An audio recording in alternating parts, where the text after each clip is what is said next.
Well, first things first, I want to introduce myself. So my name is Daniela Martin, but you can call me Danny today. And I'm joining from the Institute for Methods Innovation, which is a nonprofit organization. And we work what we say to advance the use of evidence in real world decision making. So we're experts in research impact, public engagement, etc. And I'm very pleased today to be joined today by Maddie from the University of Leeds. Just a brief overview, and I'm going to let Maddie introduce herself as well, of course. So she's an associate professor in the School of Psychology, and one of her areas of expertise is metascience and open research.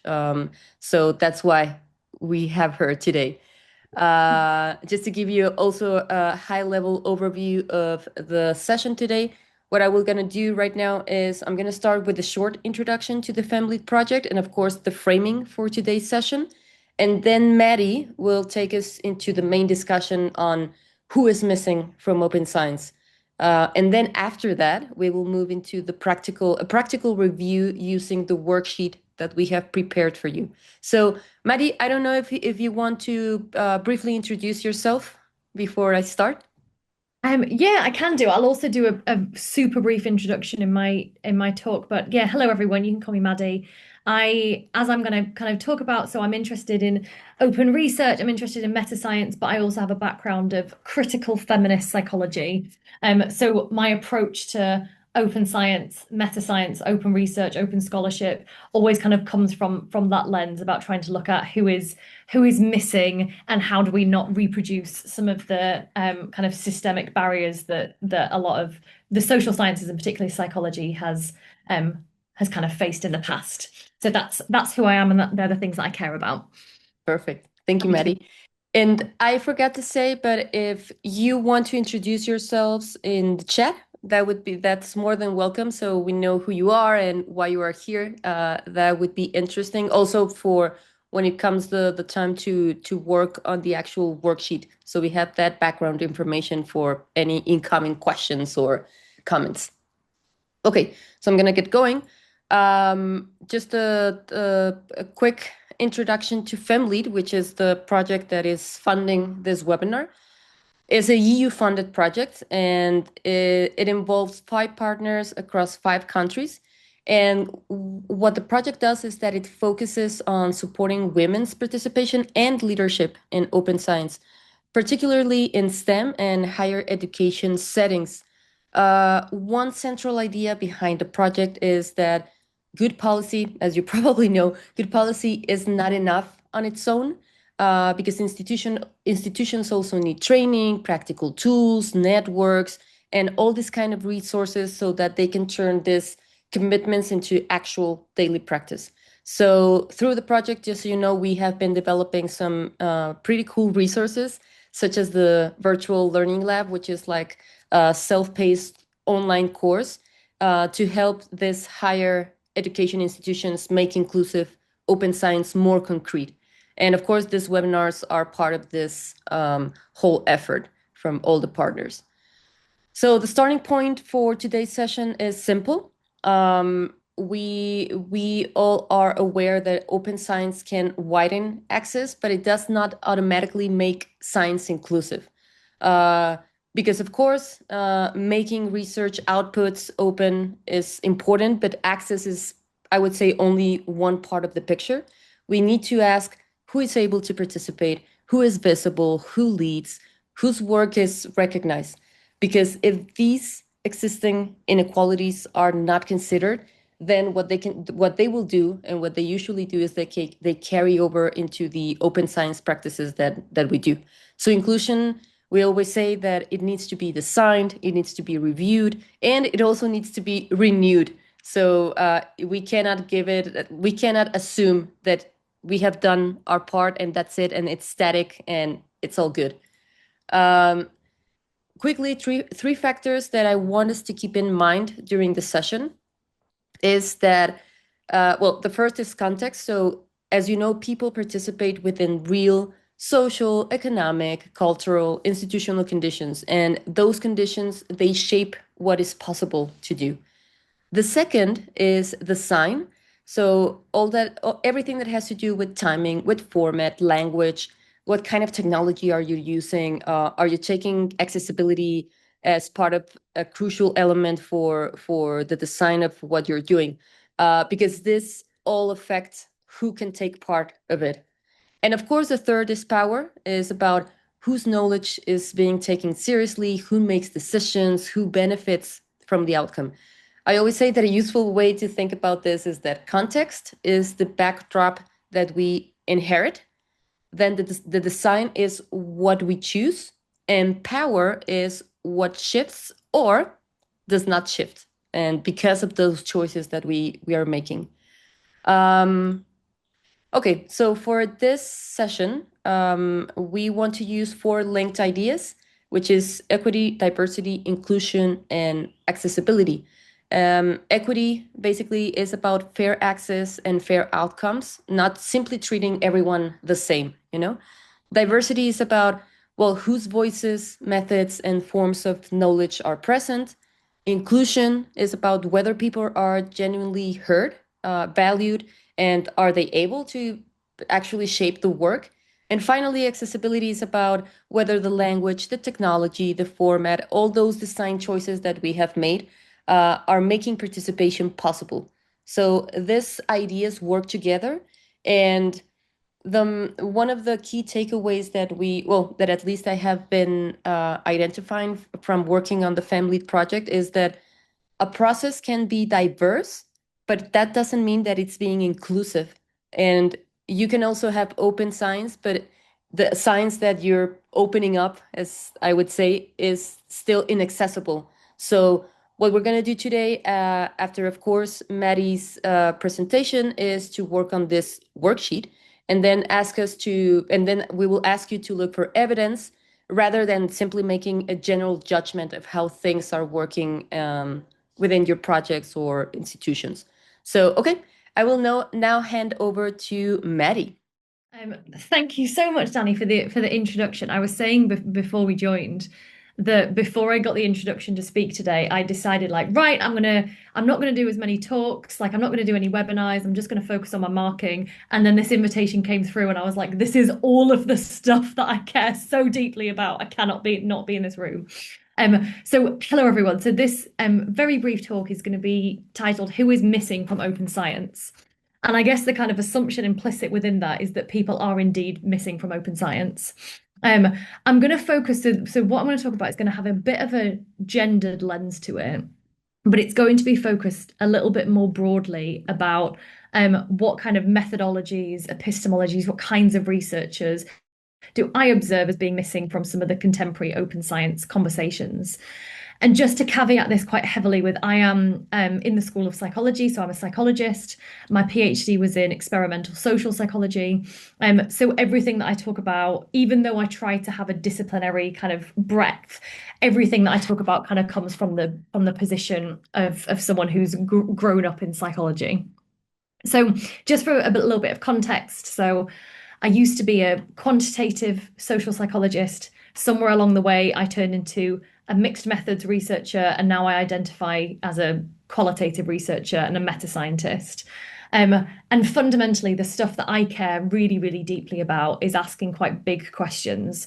So asking questions about, okay, what as researchers, as scientists, what are we actually doing? Who are we doing it for? Who gets to decide what we do? And how can we make our research more reflexive, more methodologically inclusive, and more collaborative?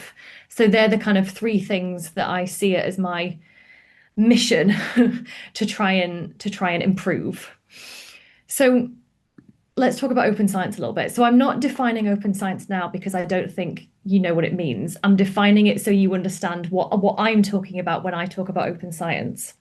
And to me, I think that open science is any and all efforts to try and improve things. So to try and improve the credibility of research, the robustness, the reliability. But I think what's interesting is that at least in psychology, and particularly in experimental social psychology, where I first used to hang out, that a lot of the appetite for open science was in response to crisis. So it was in response to concerns about a replication crisis, concerns about a reproducibility crisis. There has now been concerns that we're in a generalizability crisis and a credibility crisis. So been this kind of crisis of crises, which has meant that a lot of the kind of conversation about open science at the beginning was very reactionary. So very, how can we make things better? We're really concerned about the state of things. And there was this kind of widespread concern for let's very, very quickly make things better by proposing lots of new tools, lots of new ways of doing things. And the state that I think we're in now, and the reason why I'm excited about having these conversations, is it feels like now that we're kind of that the concern for the crisis of crises has kind of slightly been tempered a little bit, that we're no longer in this period of panic, that we're now starting to ask really critical questions of what have been the unintended consequences of some of the kind of quick response to open science, and who have we inadvertently pushed to the sidelines. And I'm going to argue, and have argued everywhere that will give me a microphone, that I think that there are some people who have been really, really quite severely pushed to the sidelines as a result of trying to quickly make things better in concern for crisis. So one of the things that I think is useful to think about is not just what are open science tools and practices that I think that we know about, but what are some of the assumptions that are baked into some open science tools and practices. And I think one of the biggies that a lot of open science tools like open data and pre-registration and registered reports, I think one of the assumptions that a lot of the advocates for these tools come from is that bias is something that is inherently a problem, so that researchers having some kind of impact over their research, that is problematic, that some open science tools and practices have been proposed as being a vaccine to researcher bias, that this is our way of fixing bias and fixing the fact that we are involved in our research. There is also an assumption that what you see in the data needs to be what I see in the data. So in other words, that good kind of analytical processes happen when we can reproduce each of those findings exactly. And I think that this also means that one of the big assumptions of open science is that all research comes from either explicitly or implicitly positivist or post-positivist epistemological position. So basically what that means is that there is an assumption baked into some open science conversations that what science does is observe and document facts that are out in the world that can be empirically tested, that can be falsifiable, and that can be generalizable. And I think one of the concerns that I have about how uncritically that one approach to what science is has been kind of promoted by open science is what that means for people who don't sit within that epistemological framing. So in particular, one of the things that I have talked about endlessly is about what the kind of advent of open science means for qualitative researchers.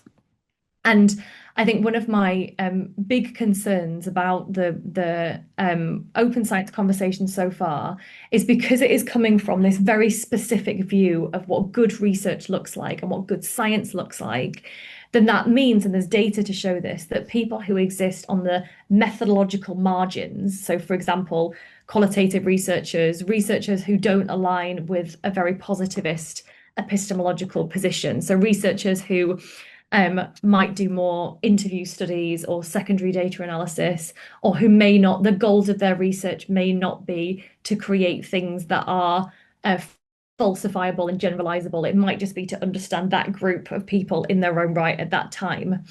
That it means that they are pushed further away into the margins, because we're perpetuating this idea that the very best type of science is unbiased, is objective, and is detached. And there have been some kind of researchers who also talk about that there is a gendered aspect to this, in that, you know, women are disproportionately represented by qualitative research and tend to have or tend to occupy spaces that exist on the margins anyway. So there was a paper that I wrote with my kind of co-conspirator friend ally, Saran Field, where we basically say that we reject this sterile fantasy of the detached scientist, and instead that we view bias as fundamentally different. So we think that there can be value sometimes, and instead of referring to it as bias that open science talks about, is to use more of the feminist epistemology of things like situatedness or positionality or the lens. And these two things have been in a bit of contrast and a bit of conflict over the past few years as open science has gained traction. So there's also some kind of data, I guess, to back this up a little bit. So this was a study that I ran with some of my colleagues a few years ago. And we were interested in, this was just in the UK and just in psychology, but we were interested in early career researchers, so PhD researchers, experiences of open science and their knowledge about it. And one of the things that came through quite strongly is that a lot of really early career researchers in the UK in psychology had this view that open science was just fundamentally not for them because they weren't doing experimental research, they weren't doing quantitative research, and they didn't see a place for themselves within it. And I think that this to me is really concerning because, particularly as open science starts to become a lot more normative, and starts to become a lot more kind of this is how we do science, this is what good science means, then I hope that everybody kind of slows down a little bit and just makes sure that there is room for everyone and room for different interpretations of what good science and what good research looks like and means. And this came through quite a lot of people saying, I hear that this is great, but it's not for me. And this is so just to give you a kind of another idea about a different epistemological interpretation. So this is one of my favorite papers ever, which is again by Saran Field and her colleague Dirksen, where they talk about how there are basically different ways of interpreting what the goal is of research and what data can look like. So they argue for yes, to advocate for openness, but that no data can produce or explain itself. So they're basically arguing that the human is always, their fingerprints is always all over the research that we do. And whether you interpret that as a bias and something that should be kind of pushed out, or whether you view that as situatedness, that they are two ends of a spectrum.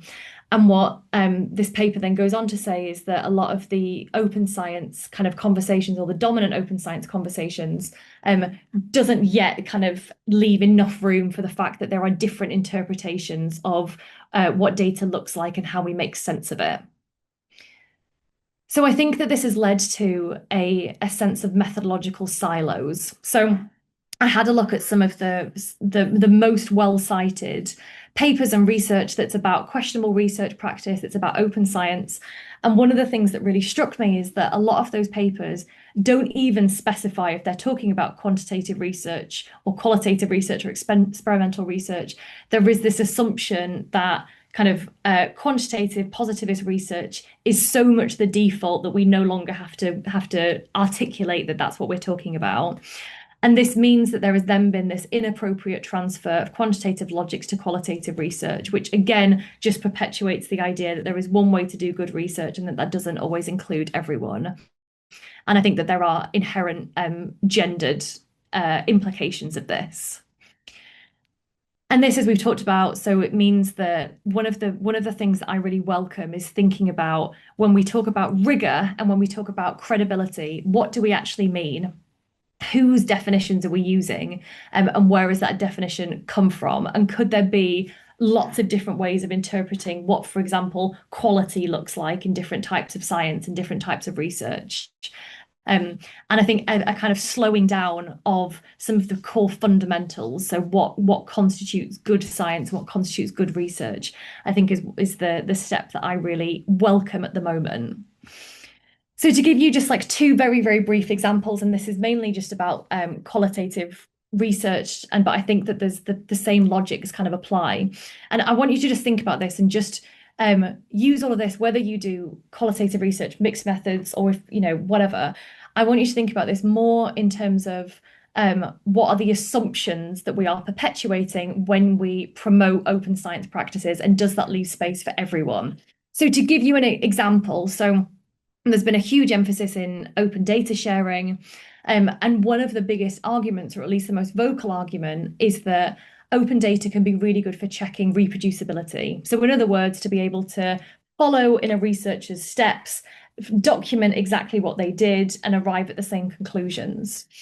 But one of the things that concerns me about this is that this comes from the assumption that reproducibility is viewed as being synonymous with quality and with rigor and with credibility. And that may well be true for some research, but not all research. So if you are doing co-designed, co-produced research where you as the analyst is considered a resource in the analysis. So if you're doing reflexive thematic analysis, for example, it doesn't make sense for reproducibility to be the hallmark of that research. Like it just doesn't, like methodologically, it doesn't make any sense.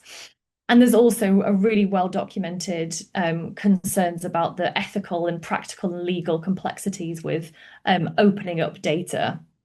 And I remember a few years ago, I was sat in a room with the British Psychological Society where they were trying to create like a mandate on open data in all of their journals. And I kept saying, and me and some of my other allies in the room were like, but what are the assumptions? Like, why is this? What is the actual standard of rigor that we are trying to perpetuate for this? And is there space for everybody within this? And for the people who can't kind of play that game, or it's not appropriate to play that game, what does this mean for then how their research is viewed?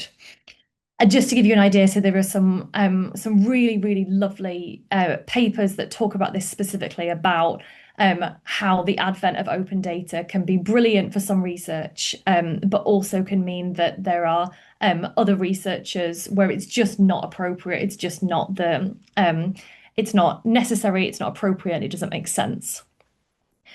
To give you just one other quick example, so there's also been some really big conversation about replicability as a hallmark. So that is if reproducibility is someone else following somebody else's footsteps, replicability is being able to run the exact same experiment or that same study and find the same thing. And one of the things that I've also kind of pushed back against quite a bit is that replicability is also just sometimes just not the standard. It's just not the thing that we would consider to be a hallmark of good quality, robust research. So I think qualitative research is a good example, that it might be that if we're only interested in these people in this situation, in this point in time, it doesn't make sense to use replicability as a hallmark of rigor and of quality. And similarly, there's other research where a lot of the research that was done, for example, during the pandemic, we may not expect that those findings will ever be replicated, not because the science is bad, not because the science is untrustworthy, but because there are kind of limits on the extent to which replicability should be the standard, because things change and things move on. So I think the question of, is open science currently open to all? I think not. I think not. I also think that alongside the issues of epistemological silos and methodological silos, that we also know that there is often a really strong culture within open science spaces, that it is being built on sometimes what is perceived as hostility, unkindness, and this desire to out researchers. So usually what happens when I give talks about open science is I have at least a handful of people who kind of slink up to me after or send me an email after, most of whom are early career researchers who tell me horror stories about how they've tried to participate in open science and have been met with hostility, or have had difficult experiences. And I think part of the reason of this is, if you think back to the beginning of this talk, that a lot of the kind of mainstream approaches to open science was done because there were concerns about fraud, there was concerns about fabrication, there was concerns about malpractice, and that has meant that I think what some people perceive the open science conversation to be is it's one that's kind of been motivated by suspicion and been motivated by a desire to reduce malpractice, rather than what it's kind of shifting into, which is a much more cumulative, collaborative, kind way of just viewing how do we do research differently. And I think as well that there are enormous gendered aspects to this, enormous gendered aspects to this. So Kirsty Whitaker and Olivia Guest coined this phrase, as I'm sure you know, bropen science and they're very careful and they clarify that not all bros are men and not all men are bros. But they also talk specifically about how there is a gendered dimension to the kinds of hostility that some people experience in open science spaces. Or the kind of approach of being casually cruel in the name of being honest. And just to go back to the study that we ran with PhD researchers, that this came out quite strongly in that data. So this is a quote that's really stuck with me a little bit actually, and it was a PhD student who was saying that open science is great and I love it, but it needs to be practiced with kindness and inclusivity. There are people online who are horrible to researchers who may have just made honest or trivial mistakes, and this is a barrier to being able to practice it. And one of the things that I will endlessly advocate for is the fact that open science is a research culture issue. And research culture's issues are always gendered issues. And I think that that's why I was so kind of keen to be in this room and to think about how can you confront the gendered aspect head on, because I think that this is sometimes the thing that no one really likes to talk about, is the fact that there are examples of really hostile and actually sometimes explicitly misogynistic practice that is done under the kind of banner of we're trying to make research better and we're trying to make things more open. And I think that there is sometimes this direct contradiction or conflict between the amount that we make our science open and how much that leaves researchers or scientists vulnerable. And I think we need to start to take that a bit more seriously. So I think that's almost exactly 20 minutes. Thanks, Danny. So just some concluding thoughts. So I would really like for open science conversations now to think a little bit more reflexively. So what is the fundamental cornerstones of good science that we are perpetuating? And do we all agree? And could there be space for different approaches of what it means to do good science? I want us to keep thinking about whose definition of rigor we're promoting. So in one of the parts of the worksheet, one of the things that I would just really value some more conversation about is when we talk about trying to make things better and trying to make things improved and more rigorous, what do we actually mean by that? Like, even within a research team, is there a shared consensus on what we mean by things being good? Is it about being generalizable, replicable, reproducible? Is it about something else? And I want to keep trying to work together in a way that makes sense for everyone and doesn't inadvertently kind of leave people out. And just one final slide, because this is an important caveat, is that nothing that I am saying is new. So this is stuff that people have been saying, particularly women have been saying for like decades and decades and decades. So I think it's also important that I see myself here as like, there has been this literature and there has been this particularly within like feminist scholarship and feminist science, and actually like a lot of decolonial methodologies and indigenous methodologies have talked about this, that there is an alternative to how we do science. So I'm not for 1 minute suggesting that this is a new hot take. It's more that the context is now new, now that we're in this era of open science. So I would just like to caveat with that, and I'm excited to have a conversation, have a discussion, and I hope that that was interesting and useful. We also want to make this session as practical as possible as we can with the few minutes that we have left. So what we have done, and I'm going to be sharing the link to the worksheet in the chat right now, is that we have prepared this document for you to actually think about one real setting where open science is being planned or delivered or reviewed. And right now I want to show you what the worksheet looks like, because probably you will open it and you will feel a little bit overwhelmed because there is a lot of text there. But just so you know, the worksheet, it is not designed to be completed today during this session. So it's more of a tool for you to take home or to your work and then complete it at your own pace. Okay. So if you open the link that I just shared in the chat, you will see a document with roughly, I think there are 5 pages, but that's because we have a lot of tables, so you don't have to worry about that. And during the next 20 minutes, I want us to focus on the first 3 sections. So that's why it says there in the first box that what to complete during the session. First, what we will ask you to do is to define the setting that you are or do you want to review. Then you will complete a quick diagnostic across 6 different areas. And then you will choose one priority and then one realistic next step for the next 3 to 6 months. As I said, all the other sections are therefore after the webinar.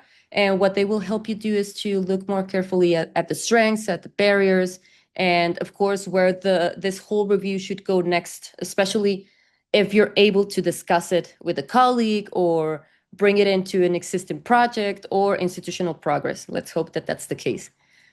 Okay, so the first section is about setting the context for review. You have to choose one real setting. Try to not choose something too broad, like, oh, my whole university.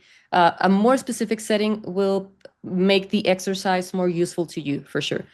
You will then be asked to type the type of an open science activity that you're looking at. For example, this could be open access, open data, citizen science, public engagement, etc.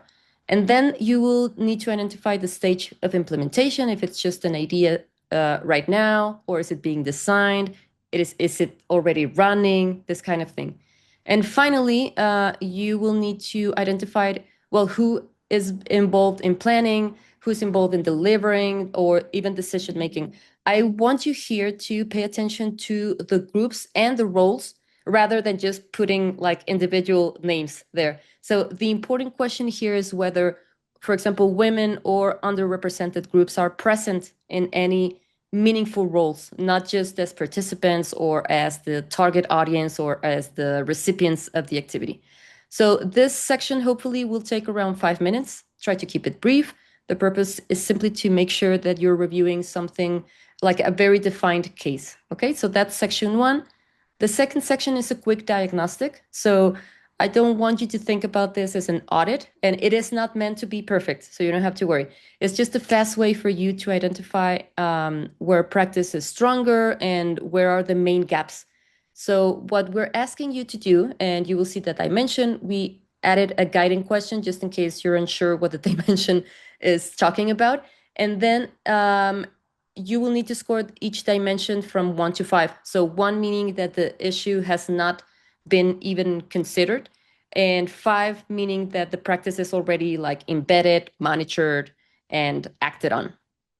And the most important part is the evidence, where you can, of course, when you can identify it and when you can add it there. It might be, for example, a policy document, a project plan, meeting records, communication materials, all those kind of things. If you don't know the answer to any of these, don't worry, you can mark it as something to check rather than guessing right now, because this is still a useful result. We always say that the most important finding sometimes that no one is currently collecting or reviewing any information needed to make a judgment on these dimensions. Okay, so as you complete this section, I just want to reiterate that you don't need to spend too long debating the score. It's just the prompt. So I would say that the evidence and the main gap are what matter most. And then the third section that you're going to be working on today is moving from review to action. So let's try to think about a priority area, might be participation, leadership, communication, etc. And then choose one priority for now. What I want you to think about is we're not trying to fix everything at once. Just identify a change that could be realistic to begin in the next few months, and then write a priority statement like what should be different in the coming months, and try to be specific here. For example, instead of putting improve inclusion, you might want to think about make women's open science contribution visible in this project reporting and the internal communication, etc. And then the next row will ask for one realistic change, who needs to be involved, who benefits, and the first sign of progress. Okay, the remaining sections are there for after the session, as I say, section 4, 5, and 4 and 5, and 6. We are asking you to pay attention to what needs attention first, what kind of support is needed, and of course decide how progress will be reviewed. It doesn't need to be complex. The key point is that inclusion has to be sustained. And of course, it has to take into consideration this critical lens that Maddie was talking about. And yeah, the only purpose of this webinar is to give you enough tools, enough information and knowledge to kind of help you move from only reflection to action. Because Maddie and I were talking about how some of the webinars or sessions that talk about open science are very, very interesting, but sometimes they lack the practical side of things. So I'm really hoping that the worksheet is of help to all of you. I have something that I'd just like to add, if that's Sure, okay. of course. Just to go back, so in the last slide, when you talk about priorities, I think one of the things that I'm also thinking quite a lot about is about what needs attention first, but also what needs evidencing, because I'm also seeing a lot of kind of metascience, open science people who care about this stuff, who are like running some interesting studies and doing some interesting work about trying to understand the scale of things and state of things. And I'm just reviewing a load of grants at the moment that's doing like open science projects. And I think that I would also really welcome this kind of critical lens be brought to the state of the evidence for things. So like so that we know what we need to prioritize from like a gendered point of view with open science, like what's the stuff that we can evidence and what's the stuff that we can't evidence. And it's like there was a really interesting point in the chat Mm. that I've now lost about how and I can't find it now, but somebody was saying that their experiences of open science is very different to the ones that I was talking about around like hostility, and sometimes it's really gendered, open gendered, and sometimes it's not. And so I really like the idea of us collectively, but also individuals thinking, well, where is the consensus and what's the stuff that we could do with evidencing so that we can set priorities a little bit further. So as well as what evidence shows progress, what evidence do we need to currently give testimony to the state of things as well? Yeah. That's something that I was just like jotting down and thinking about as we were working. But sorry, back over to you, Danny. No, I was going to say, Maddie, that I also read Germana's comment, and since most of my life I've lived in Mexico, and so my contextual background is also Latin American and Latin American context. I have also experienced what Germana was talking about. I mean, we have a lot of what we call machismo, or someone being really macho, but I don't know why in academia this isn't the case, which is perfect. Uh, so yeah, that brings me back to the factors that we were talking about, that the context, the design, the power. So context, that's why it's very important, because probably it's not the same, even in Mexico or Brazil, would not be the same context from one university to another, you know? So yeah, it's really interesting to read all of these reflections. We're going to have 2 more webinars coming up on open science. And the next one is about research culture, which Maddie was talking about, all about how resources, recognition, leadership, support can shape open science. And then finally, the third one and the final one will be about ethical open science in practice. So is the worksheet intended for individual response or departmental response? It depends on the project or setting that you're currently analyzing. If it's possible, I would always recommend having or doing this review process in collaboration with other colleagues. So I would say that if you can, and if it can be a departmental response, that's great. If not, you can start yourself individually and then share your findings with other colleagues and kind of ignite the discussion. So yeah, any final questions? Yeah, we're just in time, but yeah, if there are any other questions or comments, please let us know. And we wish you all a very good rest of your day. We will be in touch with you via email, sharing all the resources. And yeah, I hope that you enjoyed the webinar, and thank you so much for joining.